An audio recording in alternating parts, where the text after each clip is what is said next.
Welcome to my channel. If you're new here, my name's Cami and I'm autistic. I made this video once before. I think my ADHD got in the way a little bit. I got about 50,000 comments telling me to cut to the point. I'm gonna do that in this video. And I've also spent a little bit more time thinking about the points that I saw. One other thing that's changed since I made my last video is that I've had 2 more kids who are diagnosed as being autistic. So now 4 of my 5 kids have been diagnosed and the last one is going to be evaluated at the end of this month. In our family, being autistic isn't a tragedy.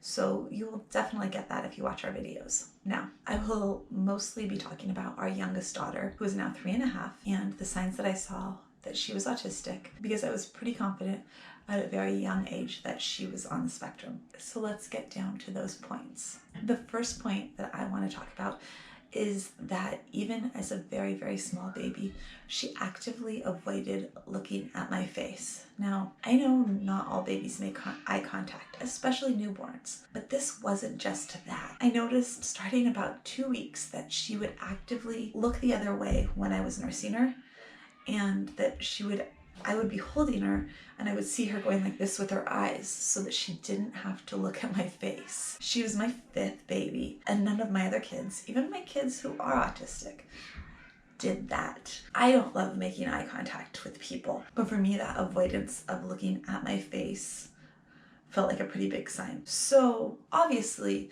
this can go to different extremes. With Tessie, it was a big sign. Not looking at my face and avoiding my face all the time. She starting at about 2 weeks, but then going on up until she was about 18 months old, she completely avoided looking at my face. And then when she was about 18 months old, she began to realize that looking at people's faces was a really good way to get their attention. And she started using that to her benefit, and now she'll go up to people and she'll look at their faces and smile and then look away, because she's realized that that is a form of social interaction that gets people's attention. But for a lot of babies and little kids on the spectrum, you are going to see that very common avoidance of looking at the face. And sometimes that will start at a very young age. Now, I'm going to take a quick aside and say, just because your child does one or all of these things, I'm not saying they're autistic. They might do all of these things and they might end up being neurotypical. But these are things that I saw that were clues in my head that something was different. Number 2, she did not like to be held.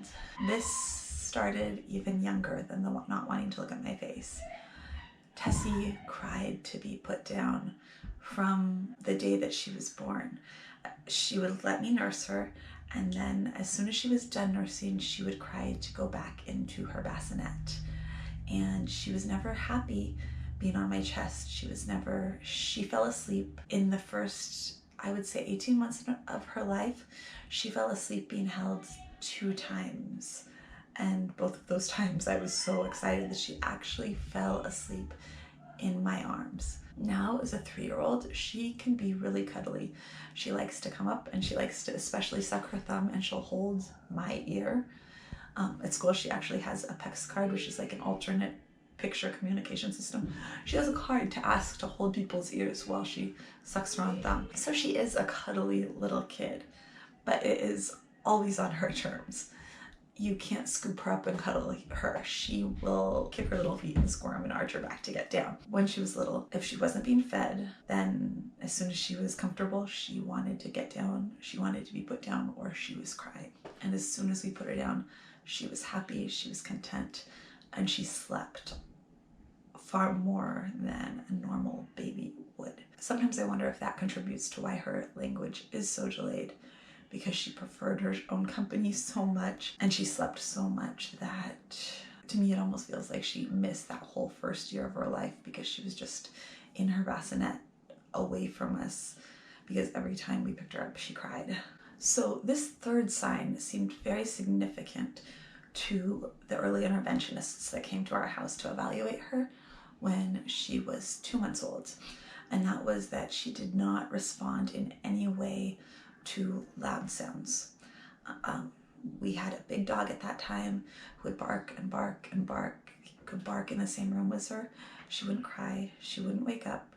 If she was awake, she wouldn't flinch or respond in any way. And at the time we thought, maybe she's just used to the dog.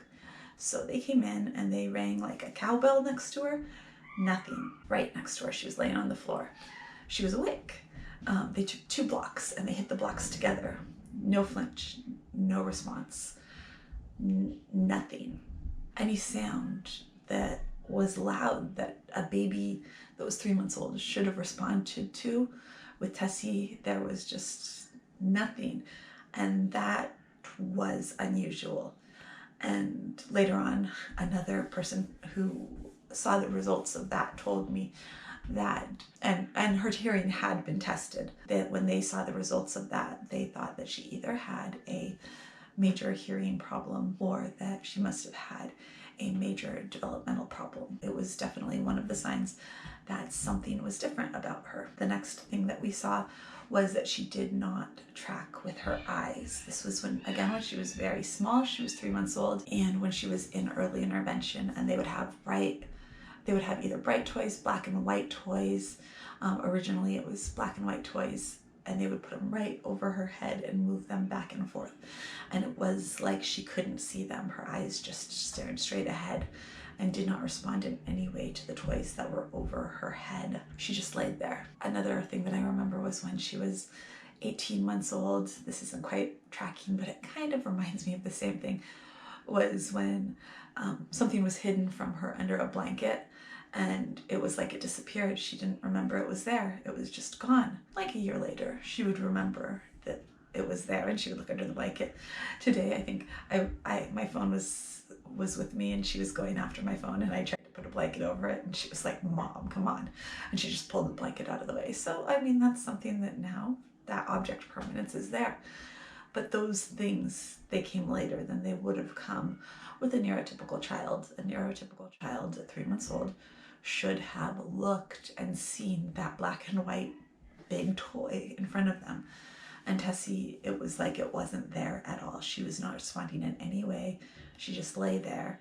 Even though there were loud and bright and black and white toys with interesting shapes, she didn't respond at all. The last part is not exactly specific to Tessie. It's something more that I've put together being a mom to all of my kids, and also through talking to other parents of children who are autistic. And it is having a child with exceptionally high needs like our oldest daughter, or having a child with almost no needs like Tessie or like our other daughter, Maggie, can be signs that your child is not neurotypical. Whether you have a colicky baby that constantly is crying, or you have a child that never cries, that never seems to need anything, seems to be something that many kids on the spectrum have in common. Sometimes I think that a lot of the kids end up being on that higher needs and being colicky and needing to be held all the time and never being able to be put down, which is how Sadie was when she was a tiny baby. Which honestly, I think they can both be different sides to the whole touch aversion thing, and needing to be comforted, or really any sort of sensory processing problem where you have a baby that needs to be comforted and just has a higher level of needs when they are really small and they don't have any tools to deal with this world yet. Only it might be more intense than what your neurotypical baby would be dealing with. So those are the signs. Now here's why I think that it is important to be aware of them, or just be aware of the possibilities. And that's because if you have an infant who has sensory differences, who's really, really small, it's possible to figure out ways to make them more comfortable, or at least it's possible to try to make them more comfortable. And hopefully that will make life easier for them and for you. Honestly, as our 5th kid, Tessie had the advantage of having 5 kids that had sensory problems, and we knew a lot more when she came around. We realized pretty early on that she had pretty strong touch aversion, and that was why she was allowed and able to be in her crib so much. We realized that she was really, really comfortable in her Magic Moby sleep suit, which a doctor had recommended to me actually when I was pregnant with her, but it ended up being sort of perfect for how she didn't like to be touched by anyone. And so she spent a lot of time in that when she was sleeping. And I think it was very, very good for her touch aversion. Once she started to move around, we let her have a lot of space. When she was old enough, we got her noise canceling headphones. And when she started to play, we followed her lead and gave her space when she needed space. But when she wanted to play with us, we would go along with what she was playing. We'd copy her movements, imitate her little sounds, which was something we'd learned in a therapy training session that we'd gone through with Maggie that had been very successful with Maggie. It was something that Tessie really liked too. But I think the main thing really that helped us with Tessie was limiting the sort of sensory things that bothered her. Something that helped was reading The Out of Sync Child for sensory processing disorder. We realized early on she didn't like light touch, but she did like deep pressure, like little. She liked it when I would sit next to her and press on her legs and do little joint compressions on her legs. She liked it when I would bounce her on my knee. She liked things like that.